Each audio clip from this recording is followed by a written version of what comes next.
Hello दोस्तों। आज है 2 अप्रैल 2025 और बात करते हैं निफ्टी 50 चार्ट के एनालिसिस की, उसके विश्लेषण की। और देखते हैं कि कहां पर कॉल या पुट साइड की एंट्री हमें मिल सकती थी। सुबह अगर आप देखेंगे तो सुबह होता क्या है, मार्केट हल्का सा गैप अप खुलता है, यानी कि फ्लैट खुलता है। ऊपर रेजिस्टेंस है और नीचे सपोर्ट है। या तो मार्केट रेजिस्टेंस को तोड़ेगा या मार्केट सपोर्ट को तोड़ेगा, लेकिन मार्केट का जो डायरेक्शन चल रहा है वो चल रहा है डाउन ट्रेंड पे। मार्केट ने एक अच्छे लेवल का ब्रेकडाउन दे रखा है और उस ब्रेकडाउन से मार्केट नीचे चल रहा है। अगर आप देखेंगे यहाँ पर तो होता क्या है कि 9:15 की कैंडल 27 ईएमए के ऊपर खुलती है और 27 यहाँ से रिजेक्शन लेते हुए 27 ईएमए के नीचे आने की कोशिश करती है। उसकी अगली कैंडल क्या होती है, 27 ईएमए के नीचे क्लोज होती है। तो यहाँ पर कई लोगों ने क्या किया, पुट साइड की एंट्री बनाई। मैं पुट साइड की एंट्री तभी बनाता जब ये यहाँ पर ट्रेड करने के बाद गिरना शुरू करता, यहाँ पर 5-10 मिनट रुकता, उसके बाद कोई अच्छी कैंडल बनाता तो उस कैंडल पर मैं पुट साइड की एंट्री यहाँ पर दोबारा से बनाता। लेकिन अब बात आती है कि यहाँ पर कॉल साइड की एंट्री के लिए भी जगह इसलिए नहीं थी क्योंकि ये इतनी लंबी कैंडल बन गई थी कि यहाँ पर मैं ट्रेड ले नहीं पाया था। स्टॉप लॉस यहाँ पर थे तो सही, लेकिन मैं यहाँ पर इसलिए नहीं ले सकता था क्योंकि मेरा स्टॉप लॉस बहुत बड़ा बन रहा था। यहाँ पर जो प्रीमियम चार्ट है उस पर अगर देखेंगे ऑप्शन चार्ट पे, तो ऑप्शन चार्ट पे यहाँ पर बहुत अधिक बन रहा था। अब यहाँ पर देखेंगे एक एंट्री मिल रही थी यहाँ पर। जब मार्केट नीचे आता है, पहले तो क्या होता है, 27 ईएमए का सपोर्ट लेता है, ऊपर जाता है, ऊपर जाने के बाद मार्केट नीचे आता है, फिर से 27 ईएमए। अगले 5 मिनट की कैंडल की क्लोजिंग का अगर वेट किया तो पता चला कि यहाँ पर भी स्टॉप लॉस बहुत बड़ा बन रहा है। अब यहाँ पर एक ही चीज थी कि मार्केट या तो इसके ऊपर ब्रेक करना शुरू करे। यहाँ पर भी ट्रेड नहीं ले पाया।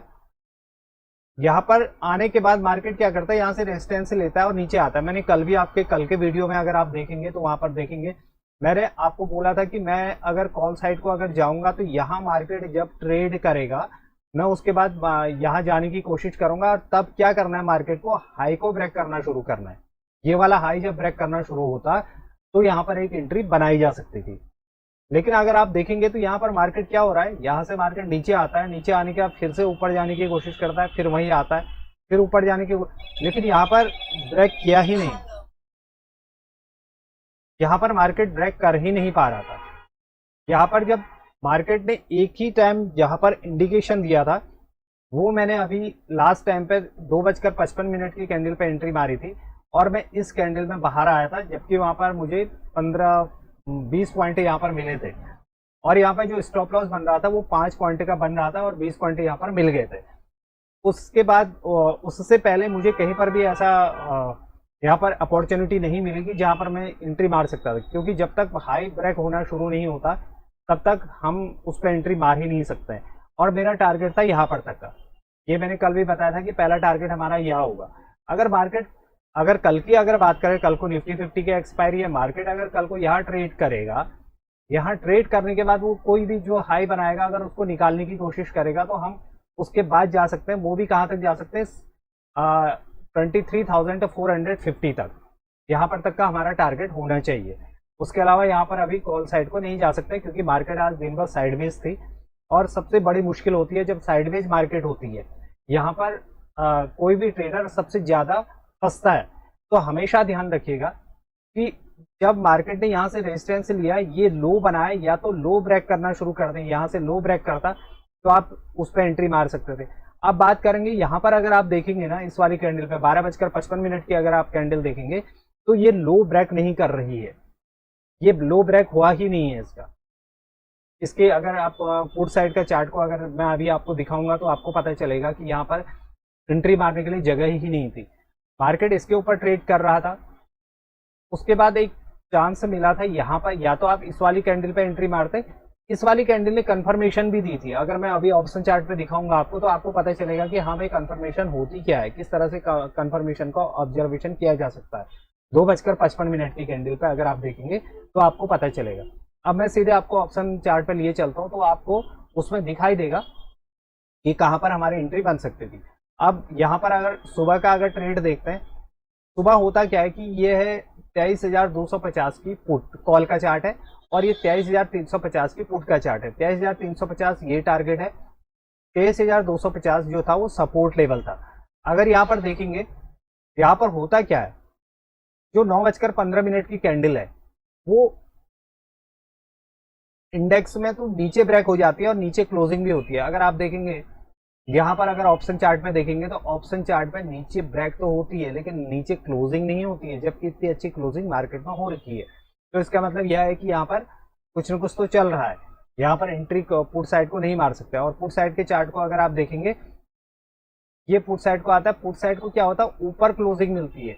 अब यहाँ पर वीकनेस कैसे पता चलेगी, वीक कैसे है, बायर वीक है या सेलर वीक है, कैसे दिखाई देगा कि यहाँ पर अगर आप देखेंगे मार्केट 9:15 के ऊपर क्लोज तो होती है और यहाँ पर वॉल्यूम भी दिखता है, लेकिन यहाँ पर अगर कॉल साइड के वॉल्यूम को अगर देखेंगे ना, कॉल साइड के वॉल्यूम जो था वो पहले वाली 5 मिनट की कैंडल से कम है, जबकि पुट साइड को क्या दिखाई दे रहा है, अधिक है।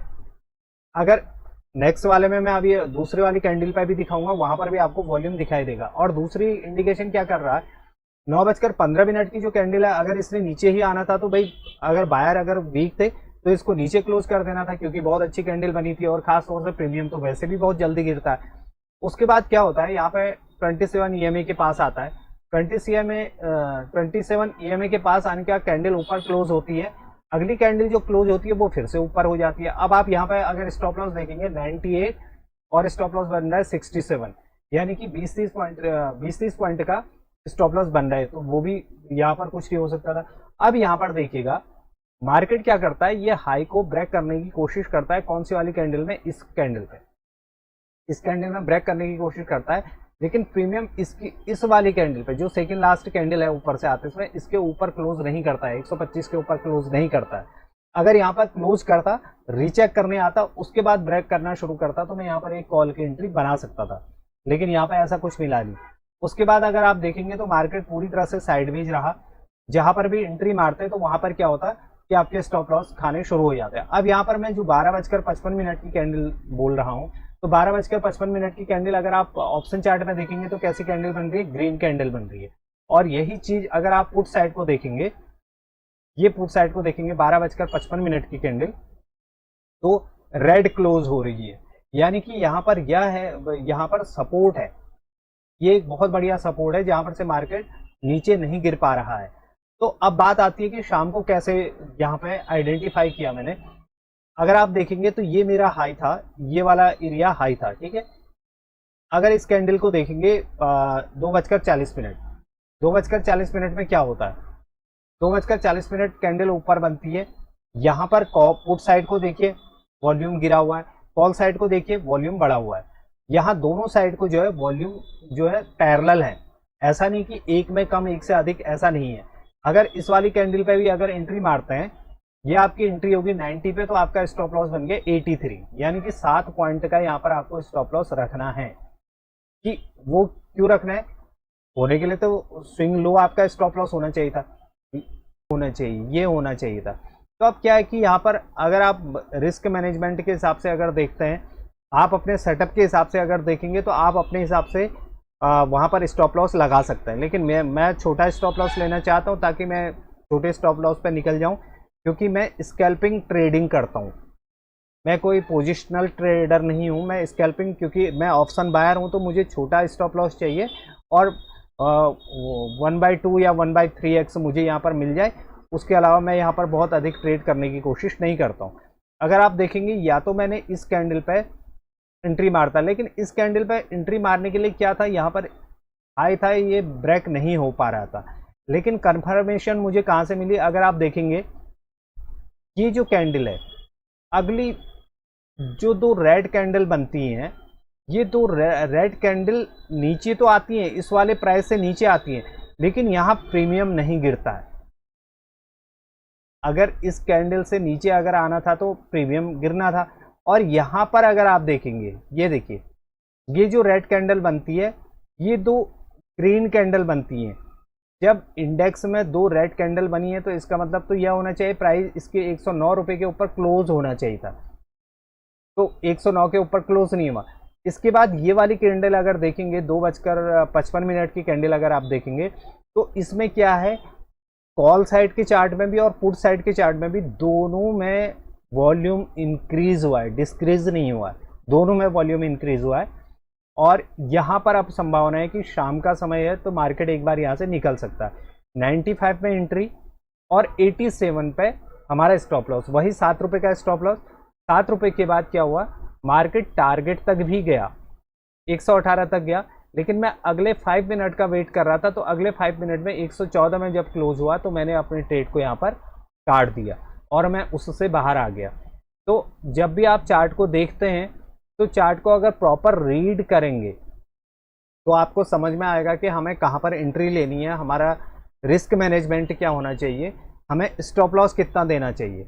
मैं अभी भी बार बार बोल रहा हूँ कि निफ्टी 50 में 10 से 15 पॉइंट का आप स्टॉप लॉस लीजिए। सेंसेक्स में स्टॉप लॉस बड़े हो जाते हैं, वहाँ 40 से 50 पॉइंट का स्टॉप लॉस बनता है अगर आपका सेटअप बन रहा है तो 40-50 पॉइंट का आपको स्टॉप लॉस देना है। अगर 15 से 20 या 25 पॉइंट का अगर आपका स्टॉप लॉस निफ्टी 50 में बन रहा है तो उस ट्रेड को अवॉइड करिए, उस पर एंट्री मारने की ज़रूरत नहीं है। अगर आप एंट्री मारेंगे तो आपका स्टॉप लॉस बड़ा हो जाएगा और आपकी कैपिटल जाने की संभावना बढ़ जाएगी।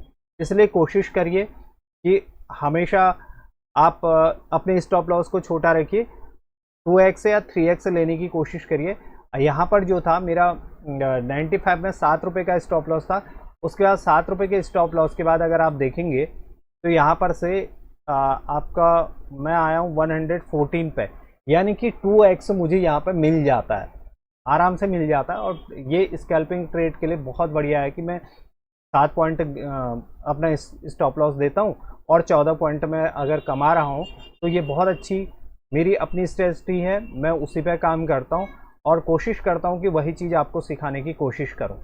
अगर आपको ये वीडियो अच्छी लगती है या लगती हैं या इससे पहले वाली वीडियो भी अगर आपको समझ में आ रही हैं तो आप उनको शेयर करिए, लाइक करिए, सब्सक्राइब करिए। ज़्यादा से ज़्यादा सब्सक्राइब होंगे तो मैं कोशिश करूँगा कि आपको अच्छे से अच्छे वीडियो आप तक पहुँचा सकूँ और आपकी जो ट्रेडिंग है वो अच्छे से कर सकें, उस पर देख सकें कि कहाँ पर एंट्री करनी है, कहाँ पर एंट्री नहीं करनी है। क्योंकि बायर के लिए सबसे बड़ा नुकसान होता है जब मार्केट इस तरह से साइडवेज हो जाता है। अगर मार्केट साइडवेज होगा तो सबसे अधिक नुकसान बायर को होता है और सेलर यहाँ पर पैसा कमा रहा होता है। Thank you very much.